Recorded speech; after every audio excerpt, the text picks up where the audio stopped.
I've got 3 Halloween cards for you guys using Tim Holtz brand new Distress Spritz colors. They are absolutely gorgeous. Hey everyone, it's Joy here and welcome to my channel.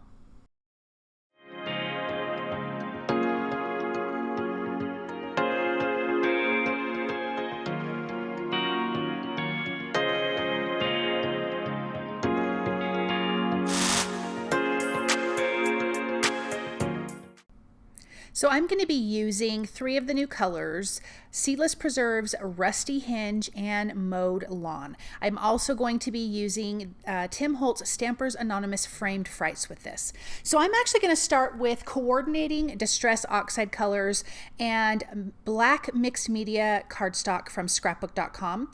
I am just going to stamp the ink pad on my work surface. This was Rusty Hinge Distress Oxide ink.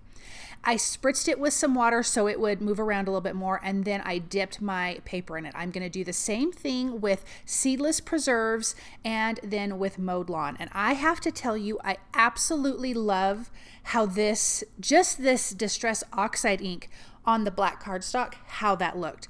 But I'm creating this base because the Distress Spritz looks really amazing on dark cardstock.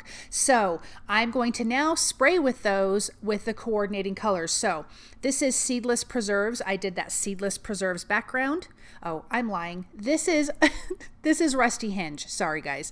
Rusty Hinge Distress Oxide ink, and then look at that beautiful Distress Spritz. And I have to say Rusty Hinge is one of my new favorite colors even before the Distress Spritz came out. So again, I'm going to spray all over the background, and I like how the Distress Spritz looks against the dark cardstock. So once it's dry, you really get all of that shimmer and shine. So this is going to be part of our background. We're going to do a little stenciling on this as well, but this is the base of our background.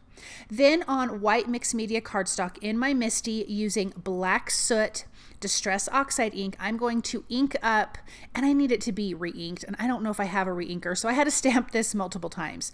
But this is Tim Holtz and Stampers Anonymous Framed Frights.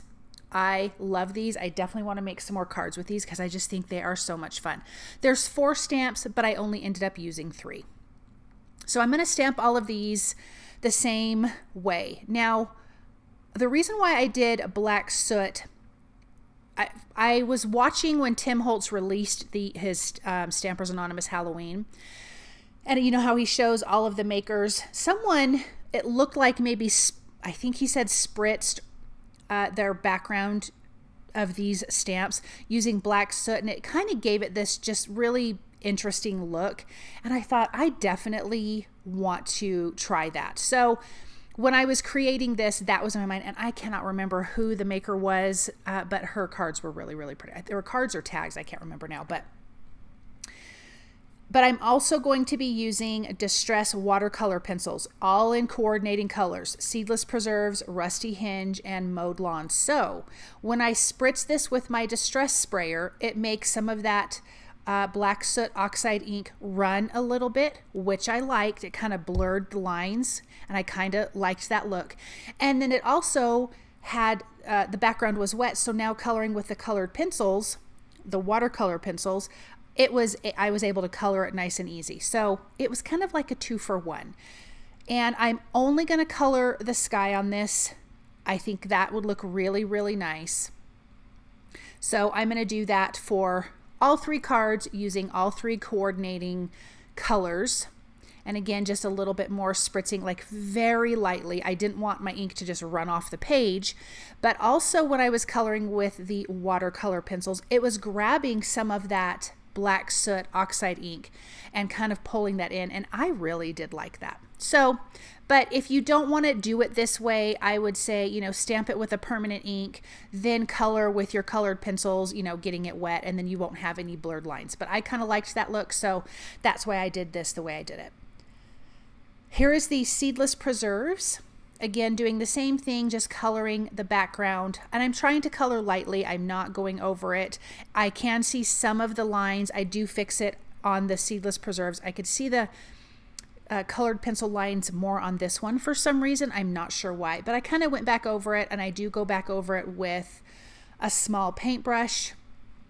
just to soften that one little area here that had just kind of those harsh lines. But going back over where the trees are in between, it looks really, really pretty. Here's that paintbrush, a little bit of water.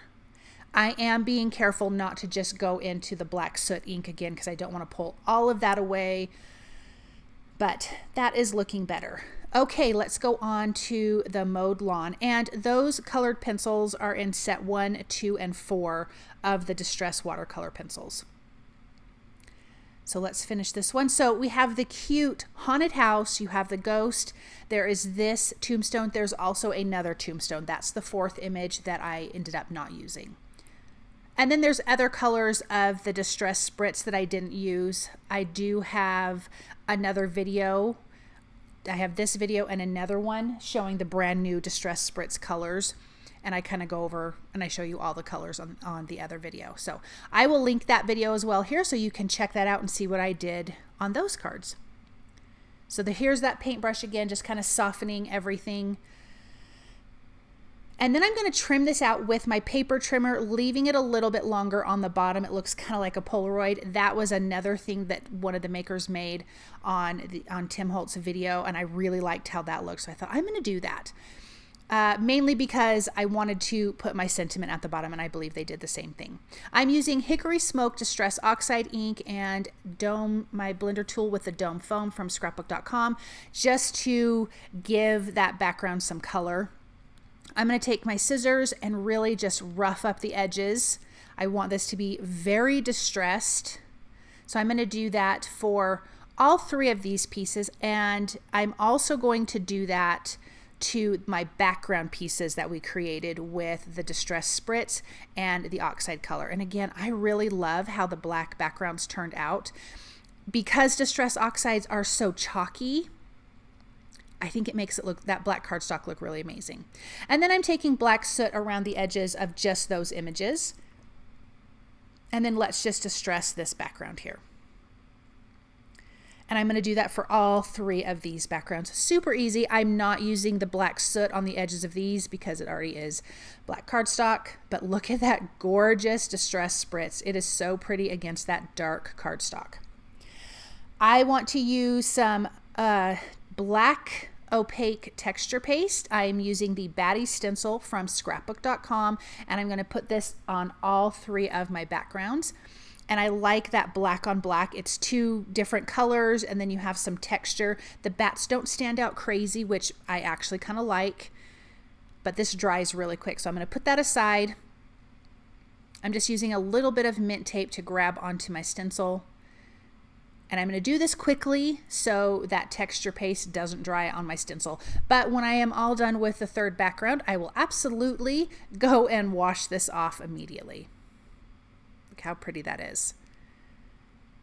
And will you guys leave in the comments, leave a comment letting me know if you have tried the Distress Spritz, or if you have, what do you think of them? Do you like them? Yeah, let me know in the comments what you guys think. I'd love to hear. All right, let's finish this last one here with all the bats. And that's going to dry really quick. While that's drying, I am going to stamp my sentiments. So there's 3 sentiments on this purple one. It says Something Wicked, and I absolutely love this scripty font. And I am going to ink it up with Ranger Inks Archival Jet Black ink because it is going to go over Distress Oxide inks, and it really stays a nice dark black over Oxide inks. The green card says An Unfortunate Ending, making sure that's nice and straight at the bottom. Just lining that up with the grid on the door of the Misty. And then the last one says Lost in the Darkness. And because these are red rubber stamps, you do need to take your foam insert that's in your Misty out. Let's stamp this one with that same ink. And then we can put our cards together, and they will be adhered to an A2 size card base. I am going to use 3mm foam adhesive from a foam roll because I do want this to have some dimension, but look at that gorgeous background. Oh, I love it. So I'm going to do the matching colors, of course. These are very coordinating cards. Here is the Mowed Lawn. The other one was Rusty Hinge. And then the final one will be the Seedless Preserves. Look at how great that looks. Again, some foam tape behind it for dimension. And then let's take a look at these up close so you can really see what that distressed spritz looks like. This is Mowed Lawn. Look at how that pops off that dark background. It's almost like it's glowing in the dark, like it glows. And I just think it's so pretty. Here is Rusty Hinge. This is my favorite. I love that. And then finally, Seedless Preserves. It's just so shiny. Thank you guys so much for stopping by and watching. I hope that you feel inspired by these projects. Everything I use is listed and linked below in the description. And I just want to say that I appreciate all of your support. Thank you again for stopping by and watching.